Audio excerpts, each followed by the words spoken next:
तनाव हमें भी तीसरे विश्व युद्ध की तरफ तो नहीं ले जा रहा है। इजराइल के बारे में कुछ रोचक जानकारी। इजराइल की जनसंख्या। इजराइल दुनिया का एकमात्र यहूदी देश है जिसकी कुल आबादी करीब 95 लाख है। यानी भारत के बेंगलुरु में जितने लोग रहते हैं उतने ही पूरे इजराइल में हैं। फिलिस्तीन से टूटकर ही इजराइल बना था। 19वीं सदी तक फिलिस्तीन में 87% मुस्लिम, 10% ईसाई और 3% यहूदी लोग थे। 1900 में यहूदियों ने अलग राज्य की मांग छेड़ी थी। आइए अब जानते हैं फिलिस्तीन विवाद के बारे में। फिलिस्तीन पर ब्रिटेन शासन के दौरान अंग्रेजों ने फूट करो राज करो की नीति के तहत यहूदियों के लिए अलग देश की मांग का समर्थन किया।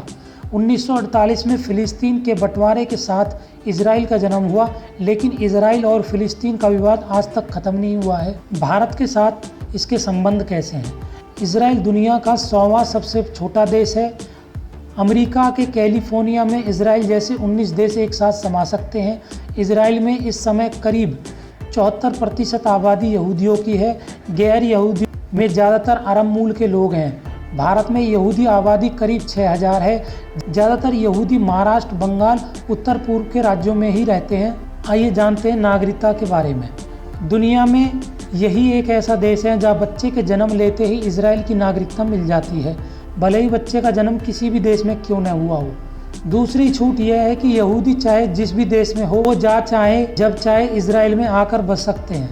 ऐसे समझिए कि अगर किसी यहूदी बच्चे ने भारत में जन्म लिया है तो जन्म लेते ही वह इजराइल का नागरिक भी माना जाता है। जानते हैं यहाँ के संविधान के बारे में।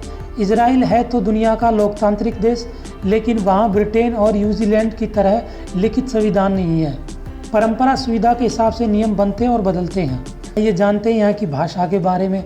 इजराइल की भाषा हिब्रू है, जो बाइबल की भाषा भी मानी जाती है। कहा जाता है कि हिब्रू ही अकेली भाषा है जिसका पुनर्जन्म हुआ है। हिब्रू और अरबी इजराइल के सरकारी भाषा हैं। हिब्रू को उर्दू की तरह ही दाहिने से बाइने लिखा जाता है। इजराइल की बोली में मराठी भाषा का भी अंश माना जाता है। आइए जानते हैं सेना के बारे में। दुनिया में इजराइल को शक्तिशाली सैन्य देश के तौर पर माना जाता है। इजराइल में महिलाओं के लिए सेना में काम करना अनिवार्य है। 95 लाख आबादी वाले देश में करीब 30 लाख सैनिक हैं। जितने मर्द सेना में काम करते हैं उतनी ही महिलाएं भी काम करती हैं। 30 लाख की सेना में करीब 15 लाख मर्द और महिलाएं सैनिक हैं। 15 साल की उम्र से ही इजराइल में बच्चों की आर्मी ट्रेनिंग शुरू हो जाती है। हाई स्कूल की पढ़ाई पूरी होने के बाद अनिवार्य रूप से मिलिट्री सर्विस ज्वाइन करनी पड़ती है। लड़कों को 3 साल और लड़कियों को 2 साल सेना में काम करना जरूरी होता है। कहा जाता है कि इजराइल के घर घर में घातक हथियार होते हैं। परिवार के हर सदस्य को हथियार चलाना आता है। महिलाएं कैसा भी पहनावा पहने लेकिन हथियार साथ लेकर चलती हैं। इजराइल और हमास के बीच जारी विवाद की शुरुआत यरूशलेम की अल-अक्सा मस्जिद से हुई थी। इसी दिन इजरायली पुलिस और फिलिस्तीनियों के बीच झड़प भी हुई थी। इजराइल और फिलिस्तीनियों के बीच जारी विवाद गंभीर होता जा रहा है।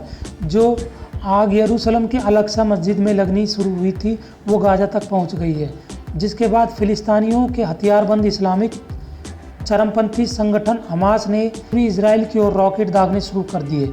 दोनों तरफ से एक दूसरे पर दागे जा रहे रॉकेट के कारण अब तक गाजा में करीब 14 बच्चे सहित 65 लोगों की मौत हो गई है, जबकि इजराइल में 7 लोगों की मौत हुई है। चलिए जानते हैं कि आखिर पूरे विवाद की जड़ क्या है। ये विवाद शुक्रवार देर रात इस्लाम के पवित्र स्थलों में से एक अल-अक्सा मस्जिद के परिसर में शुरू हुआ था। तब रमजान का आखिरी जुम्मा था। इजरायली पुलिस ने पत्थर फेंक रहे फिलिस्तीनी प्रदर्शनकारियों के ऊपर रबर बुलेट और स्टन ग्रेनेड का इस्तेमाल किया। विवाद जमीन के एक टुकड़े को लेकर है। इस घटना के बाद से जिन अरब देशों के साथ इजराइल के संबंध सुधरते दिख रहे थे, उनके साथ भी अब रिश्ते खराब हो रहे हैं। तुर्की और पाकिस्तान ने भी इजराइल की निंदा की है। महत्वपूर्ण है अल-अक्सा मस्जिद। इस्लाम धर्म में 3 सबसे पवित्र स्थान हैं, जिनमें से 2 मक्का और मदीना सऊदी अरब हैं, जबकि एक यरूशलेम में अल-अक्सा मस्जिद है। यह मस्जिद ओल्ड यरूशलेम का हिस्सा है। यही वो हिस्सा है जिस पर मुस्लिम, ईसाई और यहूदी तीनों ही धर्म के लोग दावा करते हैं। ऐसी कई तस्वीरें और वीडियो सामने आए जिनमें दावा किया गया है कि इजराइल की पुलिस ने मस्जिद में छापेमारी की है। इस पर ग्रेनेड दागने जैसे आरोप लगे हैं। यरूशलेम ओल्ड सिटी धर्म के आधार पर बांटा गया है। इसके मुस्लिम क्वार्टर में अलग अलग अक्सा मस्जिद और डोम ऑफ द रॉक है। इसके ईसाई क्वार्टर में एक चर्च है और यहूदी क्वार्टर में विलिंग वॉल है, जहां यहूदियों ने प्राचीन मंदिर के विशेष अवशेष बचे हुए थे। ये जगह बॉर्डर के काफ़ी पास है। इस पर इजराइल और फलिस्तीनी दोनों ही दावा करते हैं। लेकिन इस स्थान का नियंत्रण इजराइल के हाथों में है, इसलिए कई बार फिलिस्तीनी सीमा पार कर के अल-अक्सा तक आ जाते हैं। सभी धर्म अपने अपने क्वार्टर पर प्रार्थना करते हैं। क्या है गाजा विवाद का कारण? यरूशलेम की ओल्ड सिटी के पास एक शेख जर्राह नाम का शहर है। यहीं अधिकतर फिलिस्तीनी रहते हैं, लेकिन वास्तव में यह जगह किसकी है, इसी को लेकर पूरा विवाद खड़ा हुआ है।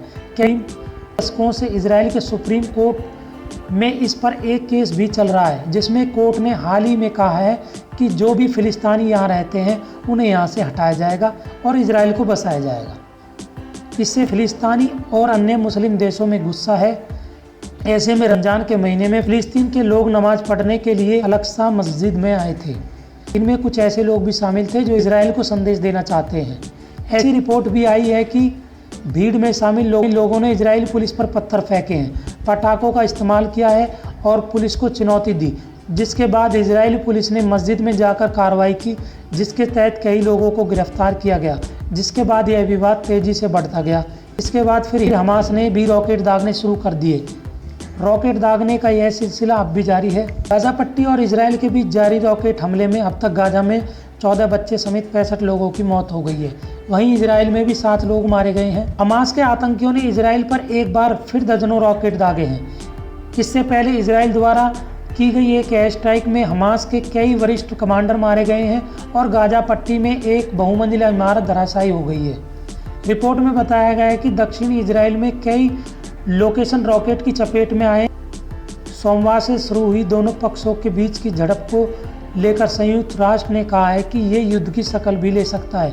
गाजा पट्टी और इजराइल के बीच जारी रॉकेट हमलों में अब तक गाजा के 14 बच्चे समेत 65 लोगों की मौत हो गई है। इजराइल में भी 7 लोग मारे गए हैं। इसी तरह दोनों देशों में मौतों के आंकड़े बढ़ते जा रहे हैं। कहीं यह तनाव हमें तीसरे विश्व युद्ध की तरफ तो नहीं ले जा रहा है?